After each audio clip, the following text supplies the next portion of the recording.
छत्तीसगढ़ के महासमुंद जिले में एक महिला भागवत कथावाचिका यामना साहू को व्यासपीठ पर नहीं बैठने की धमकी मिल रही है। फोन पर धमकी देने वाले कह रहे हैं कि तुम शूद्र हो, व्यास मंच पर बैठकर भागवत नहीं कह सकते।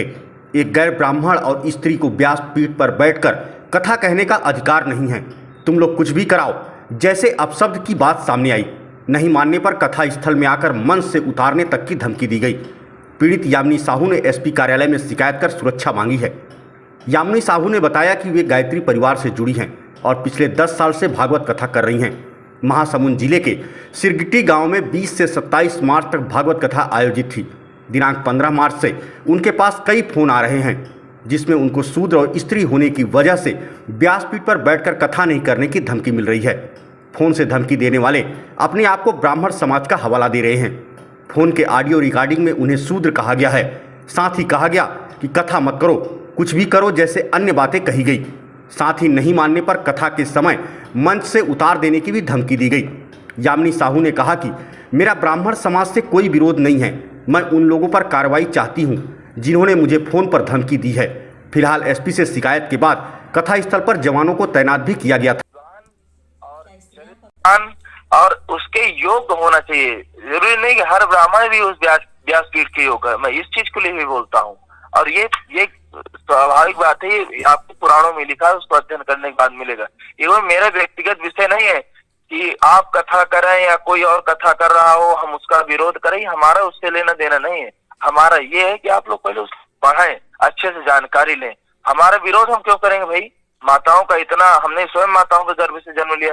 तुमेव माता, सबसे पहले इसमें परब्रह्म में उपासना में माताओं का आता है। तो हम उनकी व्यवस्था, उनकी लज्जा, उनकी स्टील, उनकी व्यवस्था को पुनः स्थापना करने के लिए हो रहा है। ऐसा थोड़ी कि हर जगह जहाँ बदनामी माता जी को हो रही है उसका कारण कौन है बताइए?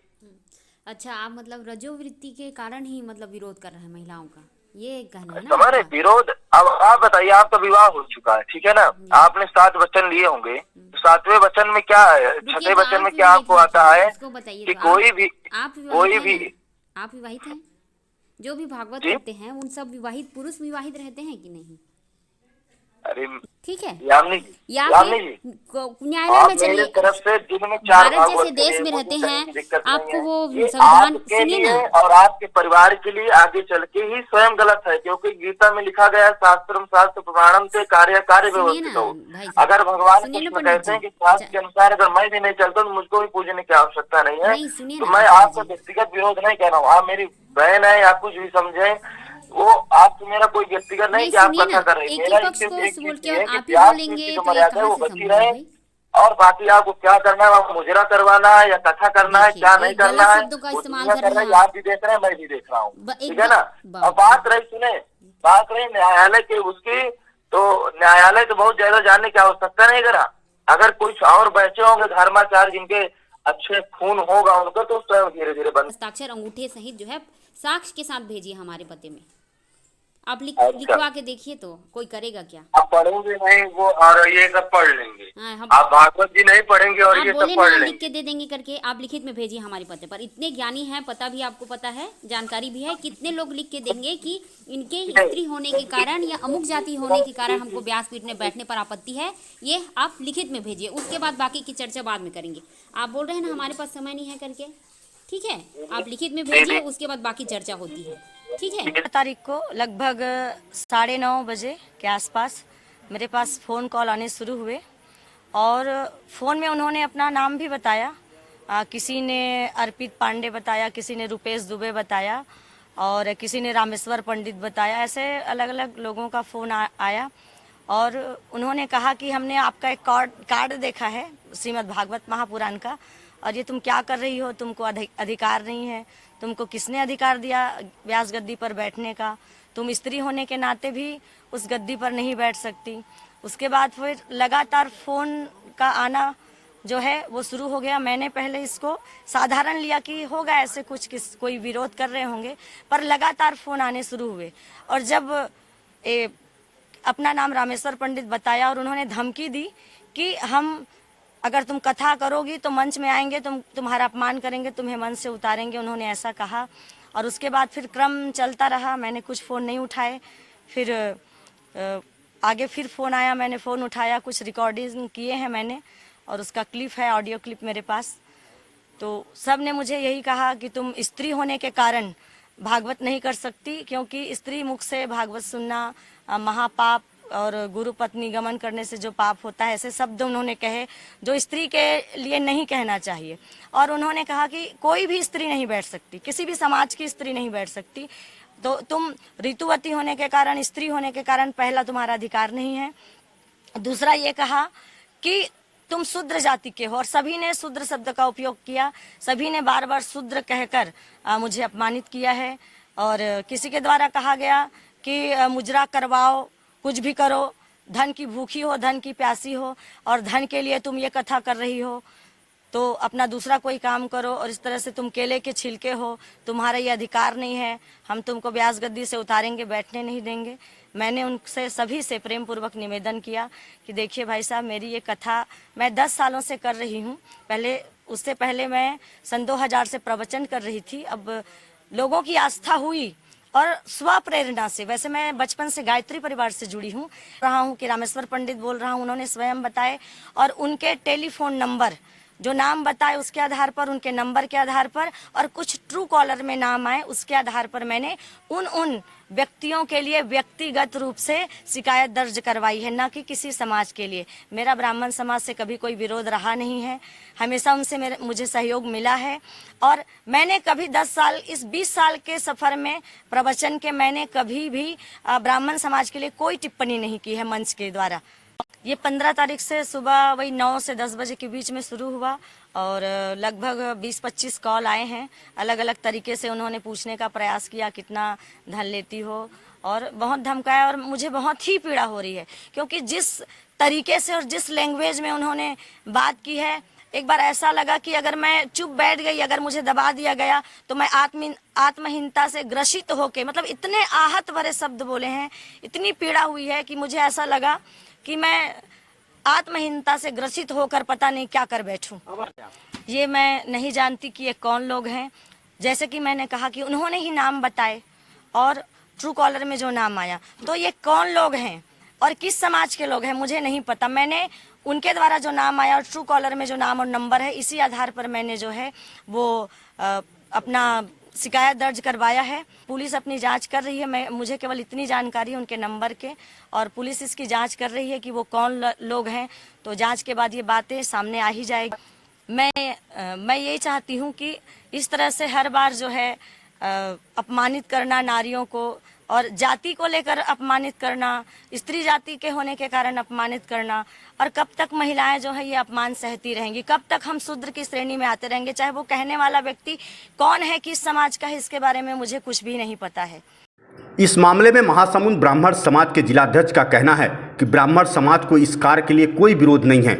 जो व्यक्ति यामिनी साहू को फोन कर रहा है, धमकी दे रहा है, उसके खिलाफ यामिनी साहू को व्यक्तिगत रूप से उन लोगों के खिलाफ रिपोर्ट करना चाहिए। इसमें समाज का कोई लेना देना नहीं है। साथ ही कहा कि इसमें साजिश भी हो सकती है कि 2 समाजों को लड़ाने के लिए कोई फोन कर रहा हो। इसमें जो यामिनी साहू बैठक बुलाई थी गायत्री मंदिर में कुछ रोज पहले, वहाँ भी इस बारे में चर्चा हो चुकी है और उसमें उसका निराकरण भी हो चुका था। भाई इसमें यामिनी साहू भी उसको स्वीकार किया कि ब्राह्मण समाज का यहाँ पर कहीं भी हम आरोप नहीं लगा रहे हैं। तो मैंने कहा कि भाई समाज को क्यों घसीटा जा रहा है, समाज का यहाँ कोई पदाधिकारी बोल रहा है क्या महासमुंद का कि बागबाहरा का, नहीं बोले, और न समाज उसका विरोध नहीं कर रहा है कोई। इसमें यदि कोई कर रहा है तो उसको व्यक्तिगत, उसका मोबाइल नंबर आ रहा है, व्यक्तिगत उसके ऊपर कार्रवाई करने के लिए अपने पुलिस में जाए, पुलिस में रिपोर्ट करे, एसपी को करे आवेदन, शासन से करे। इसमें समाज का कोई लेना देना नहीं। ये साजिश भी हो सकता है कि समाज को बदनाम करने के लिए या 2 समाज को आपस में लड़ाने के लिए, ये भी हो सकता है। हम तो ये बोलते हैं कि भाई जो यामिनी साहू को यदि व्यक्ति रूप से कोई गाली देता है या कोई भागवत मत करो करके रोकता है, तो उनके ऊपर व्यक्तिगत कार्रवाई करे। वो व्यक्तिगत कार्रवाई करने के लिए थाना में शिकायत करे, एसपी के पास जाए, शासन को बोले, और इसमें समाज क्या करेगा? नहीं, बोलना ही नहीं चाहिए। भाई ऐसा है, वो व्यक्तिगत अपना अधिकार है कि मैं वो प्रवचन कर रही भागवत के कोई और कर रहा है, इसमें कोई किसी का आपत्ति नहीं है, और किसी को है तो उसको विरुद्ध हो जाए, इसमें हम लोग तो नहीं उसको रोक सकते ना भाई। ये क्या है, एक तो व्यक्तिगत व्यापार व्यवसाय टाइप का है ये, कि मैं भागवत कर रहा हूँ तो दूसरे को जलन हो रहा है, या दूसरा कोई और दुकान कर रहा है तो उसको बगल में खुल गया तो उसको आपत्ति होता है। इस प्रकार की मामला है ये। वहीं महासमुंद एसपी का कहना है कि यामिनी साहू को भागवत कथा नहीं करने की धमकी फोन से मिलने की बात यामिनी साहू ने कही है। कुछ ऑडियो क्लिप भी उनके पास आया है। ऑडियो की जांच की जा रही है। उन्हें सुरक्षा भी दी गई थी। फोन में हुई बातचीत में अगर बात अपराध की परिधि में आता है तो कार्रवाई की जाएगी। से और कुछ लोगों ने कहा कि आप अच्छी एक कुशल प्रवक्ता हैं, प्रवचन करता हैं, तो हम आप ही के द्वारा भागवत सुनना चाहते हैं। ऐसी लोगों की इच्छा हुई तो मेरे मन में भी इच्छा जागृत हो गई और फिर मैं व्यासपीठ पर आ गई, भागवत करती रही और आज पर्यंत तक कर रही थी। तो मैंने फिर भी उनसे निवेदन किया कि भैया देखिए, फ़ोन में मैं क्या बात करूं और क्या जवाब दूं, और कई तरह के भी उन्होंने शास्त्र संबंधित प्रश्न पूछे मुझसे।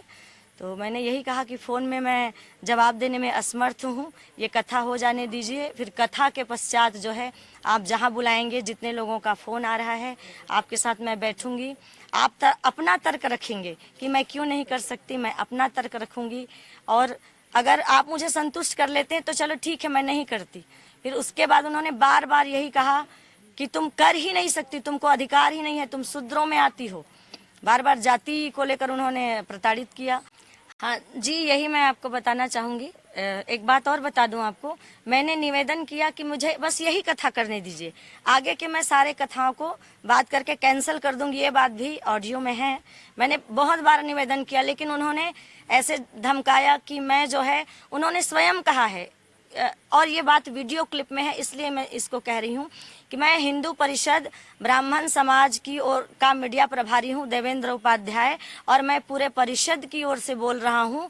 सब ने मुझे कहा है कि तुम बात करो और मामला जो है वो निपटाओ। अगर फिर भी तुम नहीं मानी तो हम 19 तारीख को कथा स्थल में आएंगे और उसका विरोध करेंगे। फिर भी नहीं मानी और 20 तारीख को कथा करोगी तो जमीनी स्तर पर आके हम आंदोलन करेंगे। फिर वो तुम उसके लिए जिम्मेदार होगी जो तुम्हारे साथ होगा। कि मेरा विरोध ब्राह्मण समाज से नहीं है। मैं सबसे प्रमुखता से ये बात कह रही हूँ, मेरा विरोध किसी भी ब्राह्मण समाज से नहीं है। मैंने जो FIR दर्ज करवाया है, अभी तक दर्ज हुआ नहीं है पर शिकायत दर्ज करवाई है, तो केवल उन व्यक्तियों के नाम से और नंबर से। तो मुझे नाम उन्होंने, कुछ लोगों ने स्वयं बताए कि मैं अनुज शुक्ला बोल रहा हूँ, मैं आचार्य